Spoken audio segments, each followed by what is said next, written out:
and you say own your role. Your role is a lot bigger now, especially in these last few games where we're playing these NFC East opponents.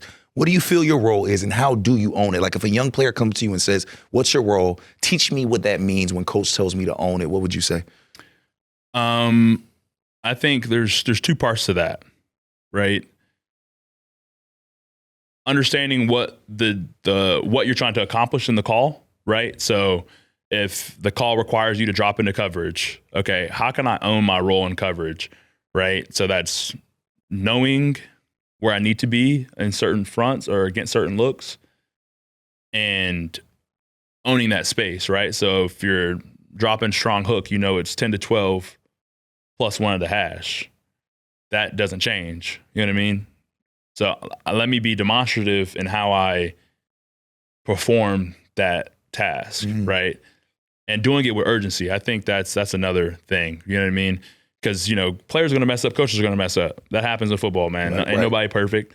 But if you can understand that doing stuff with urgency and playing fast, that eliminates a lot of things. But I think understanding the purpose, right, the why of doing something in a call, I think that's just as important as that allows you to own your role even that more, right?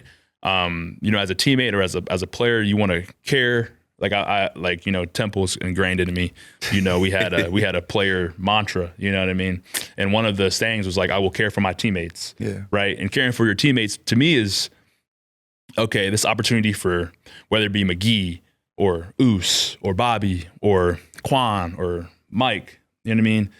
If they have a blitz or something like that and it's required for the DN or the D-line to slant or stay high or stay vertical or be in this pocket, you know what I mean? So they have their moment, right? Like, I'm doing this for them, right? My why is for being so demonstrative in how I arrive or perform in certain tasks is like, because I want my guy to eat. Yeah. Like my why is, okay, I gotta take these 3 steps up the field so Oos can get free or Bobby can get free, and then I gotta drop into coverage to buy him time to get to the sack. You know what I mean? Yeah. Like that's how I think. You know what I mean? And I think that's important to understand the why. Then you can understand the purpose of the call. If you can understand the why and the purpose of the call, you can control a lot of things.